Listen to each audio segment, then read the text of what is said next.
दया बड़ी है। Nothing can be such big as His mercy. क्योंकि मेरी बाइबल बताती है कि जमीन के ऊपर, जमीन से लेके आकाश, इतनी बड़ी हमारे परमेश्वर की दया है। Because our Bible says, you count the earth and the skies, it is His mercy. लेकिन मैं आपको सच कहता हूं कि परमेश्वर ने सुलेमान को कहा कि तू जो चाहता है मुझसे मांग, और सुलेमान ने कहा, ए परमेश्वर मेरे को सुनने वाला मन दे। And so when the Lord said to Solomon that ask what you want, and he said that he wants to listen to ताकि the मैं Lord, सुनकर तेरे लोगों का न्याय कर सकूं। so that he can give justice to your people when he listens to them. और मेरी बाइबल में लिखा कि सुलेमान ने जब भी भेड़ दी, उसी रात परमेश्वर ने उसको दर्शन दिया। And my Bible it says that truly when he offered Lord something, on that day he got the visions from the Lord. लेकिन मैं आपको सच कहता हूं कि आप वेस्ट देंगे तो वेस्ट ही पाओगे। But I truly say,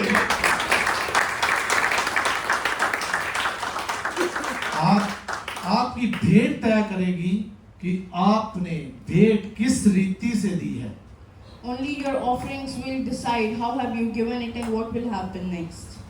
अगर आपने सचमुच, ईमानदारी से कहता हूं, अपने हाथ की कमाई से 100% शुद्ध भेंट दी है, तो ही आपके लिए स्वर्ग के झरोखे खुलेंगे।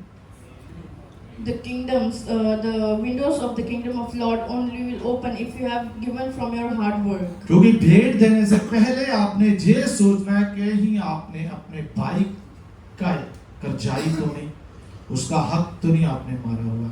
You have to think about that. Are you in debt for something? मेरी बाइबल बताती है कि जब तू भेंट चढ़ाए, अगर तेरे को पता चले कि तेरा भाई तुझसे नाराज है, तो पहले उसको मना ले। And in my Bible it says that when you start to offer something, if you know that your brother is angry with you, you have to go and ask for him first. इसलिए आपने भेंट देखनी कि आपकी भेंट शुद्ध है। जिस दिन आप अपनी 100% शुद्ध भेंट ले लेंगे, उसी दिन मेरा परमेश्वर आपसे बात करना शुरू कर देगा। You have to see if you are giving your offerings with purity, with pure heart, and only that day the Lord will start